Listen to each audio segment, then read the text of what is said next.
Hi friends, Mahabharatam అనగానే మనందరికీ గుర్తొచ్చేది అత్యంత విషాదకరమైన పాత్ర దానవీర సూరకర్ణ. పుడుతూనే కవచకుండలాలతో పుట్టాడు. బతికినంతకాలం దానాలు చేశాడు. చివరికి సొంత తల్లే అన్యాయం చేసింది. గురువు శాపం ఇచ్చాడు. ప్రాణ స్నేహితుడు వాడుకున్నాడు. చివరకు యుద్ధభూమిలో నిరాయుధుడిగా ఉన్నప్పుడు అర్జునుని చేతిలో మోసపూరితంగా చనిపోయాడు. ఇది విన్న ప్రతిసారి మనకు కృష్ణుడు తప్పు చేశాడేమో అనిపిస్తుంది. కర్ణుడికి ఎందుకంత అన్యాయం జరిగింది? దేవుడు అంత రాతిగుండెవాడా అని అనిపిస్తుంది. కానీ ఫ్రెండ్స్, కర్మ ఎవరిని వదలదు. కర్ణుడు ఈ జన్మలో ఇంత కష్టపడ్డాడు అంటే దానికి కారణం అతని పూర్వజన్మ. కర్ణుడు తన పోయిన జన్మలో ఒక రాక్షసుడు అని మీలో ఎంతమందికి తెలుసు? ఆ రాక్షసుని చంపడానికే విష్ణువు నరనారాయణులుగా ఎందుకు పుట్టాల్సి వచ్చింది? 1000 కవచాల వెనుక ఉన్న ఆ భయంకరమైన మిస్టరీ ఏంటి? ఈ వీడియో చివరి వరకు చూడండి. మహాభారతాన్ని మీరు చూసే కోణం పూర్తిగా మారిపోతుంది. కథ త్రేతాయుగం నాటిది. దంభోద్భవుడు అనే ఒక రాక్షసుడు ఉండేవాడు. వాడికి చావు అంటే భయం. అందుకే ఎప్పటికీ చనిపోకూడదనే కోరికతో సూర్యభగవానుడి కోసం ఘోరమైన తపస్సు చేశాడు. సూర్యుడు ప్రత్యక్షమై వరం కోరుకు అన్నాడు. రాక్షసుడు అమరత్వం అడిగాడు. కానీ అది కుదరదు అని సూర్యుడు చెప్పాడు. అప్పుడు ఆ రాక్షసుడు తన తెలివితేటలతో ఒక వింతైన వరం కోరుకున్నాడు. అదేంటంటే, స్వామి, నా ప్రాణం పోవాలంటే అంత ఈజీగా ఉండకూడదు. నా శరీరానికి 1000 కవచాలు ఉండాలి. ఆ కవచాలు పగలాలంటే నాతో యుద్ధం చేసేవాడు సామాన్యుడు కాకూడదు. 1000 సంవత్సరాలు తపస్సు చేసి 1000 సంవత్సరాలు నాతో యుద్ధం చేసేవాడు అయి ఉండాలి. అలా యుద్ధం చేసి నా కవచాన్ని పగలగొట్టగానే ఆ వ్యక్తి వెంటనే చనిపోవాలి. చూసారా ఫ్రెండ్స్, ఎంత కిరాతకమైన వరం ఇది! 1000 ఏళ్ళు తపస్సు చేసి 1000 ఏళ్ళు యుద్ధం చేసే ఓపిక ఎవరికి ఉంటుంది? ఒకవేళ చేసినా కవచం పగలగానే వారు చనిపోతే ఇక రెండో కవచం పగలగొట్టేది ఎవరు?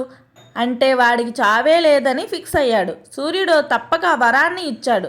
అప్పట్నుంచి వాడి పేరు సహస్ర కవచుడుగా మారింది. చేతిలో పవర్ వచ్చాక రాక్షసుడు ఊరుకుంటాడా? ముల్లోకాల మీద పడ్డాడు. అడవిలో ఉండే ఋషులను చంపడం, రాజవంశాలను నాశనం చేయడం మొదలుపెట్టాడు. ఎవరైనా యుద్ధానికి వస్తే నవ్వుతూ నుంచేసేవాడు. ఎందుకంటే వాడి కవచం పగలాలంటే 1000 ఏళ్ల తపస్సు లేదు కాబట్టి. ఎవరి అస్త్రాలు వాడికి తగిలేవి కాదు. భూలోకం మొత్తం అల్లకొల్లాలం అయిపోయింది. దేవతలందరూ భయపడి వైకుంఠానికి వెళ్ళి మహావిష్ణువుని వేడుకున్నారు. అప్పుడు విష్ణువు చిరునవ్వుతో, భయపడకండి, వాడి గర్వమే వాడిని చంపుతుంది. వాడికి అంతం చేయడానికి నేను భూమి మీద అవతరిస్తానని మాటిచ్చాడు. అలా విష్ణువు ధర్ముడు అనే ప్రజాపతికి 2 కొడుకులుగా జన్మించాడు. వాళ్ళే నర మరియు నారాయణ. వీళ్ళు మామూలు పిల్లలు కాదు. పుడుతూనే బదరీకావనం వెళ్ళి ఘోరమైన తపస్సు మొదలుపెట్టారు. వీళ్ళే ద్వాపర యుగంలో అర్జునుడు మరియు కృష్ణుడుగా పుట్టారు.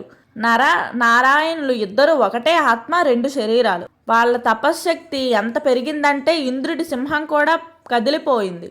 కానీ వీళ్ళ లక్ష్యం ఇంద్ర పదవి కాదు, ఆ సహస్ర కవచుడిని చంపడం. సహస్రకవచుడు నరనారాయణుల దగ్గరికి వచ్చి యుద్ధానికి పిలిచాడు. అప్పుడు వాళ్ళు వాడిన ఆ స్ట్రాటజీ చూస్తే మైండ్ బ్లాక్ అవుతుంది. ఆ రాక్షసుడి వరం ఏంటి? 1000 ఏళ్ళు తపస్సు చేసిన వాడే 1000 ఏళ్ళు యుద్ధం చేయాలి. కవచం పగలగానే వాడు చనిపోవాలి. ఇక్కడ ప్లాన్ ఏంటంటే, మొదట నరుడు యుద్ధానికి వెళ్తాడు. 1000 సంవత్సరాల పాటు భీకరంగా యుద్ధం చేస్తాడు. అదే సమయంలో నారాయణుడు వెనక నుండి 1000 సంవత్సరాలు ఘోర తపస్సు చేస్తాడు. 1000 ఏళ్ళు గడిచాక నరుడు ఒక అస్త్రాన్ని వేసి రాక్షసుని మొదటి కవచాన్ని పగలగొడతాడు. వరం ప్రకారం వెంటనే నరుడు చనిపోతాడు.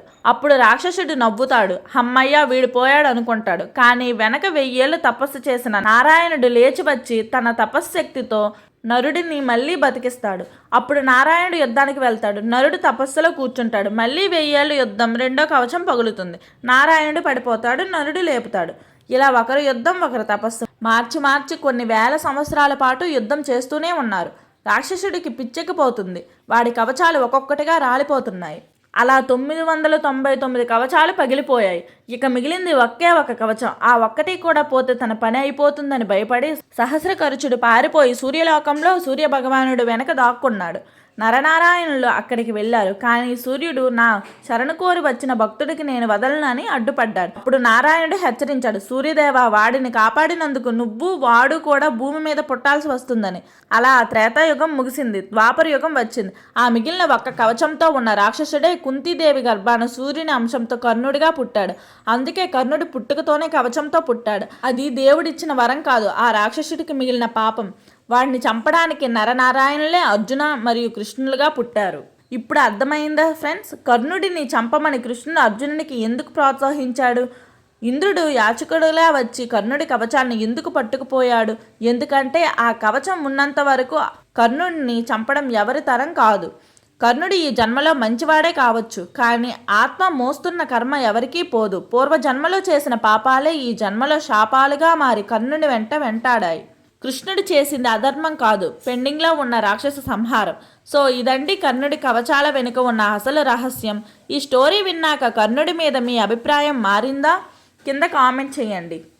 ఈ వీడియో మీకు నచ్చినట్లయితే లైక్ కొట్టి మీ ఫ్రెండ్స్ అందరికీ షేర్ చేయండి. మరిన్ని ఇంట్రెస్టింగ్ మైథాలజీ మిస్టరీల కోసం మన ఛానల్ని సబ్స్క్రైబ్ చేసుకోండి. బాయ్ ఫ్రెండ్స్, జై హింద్.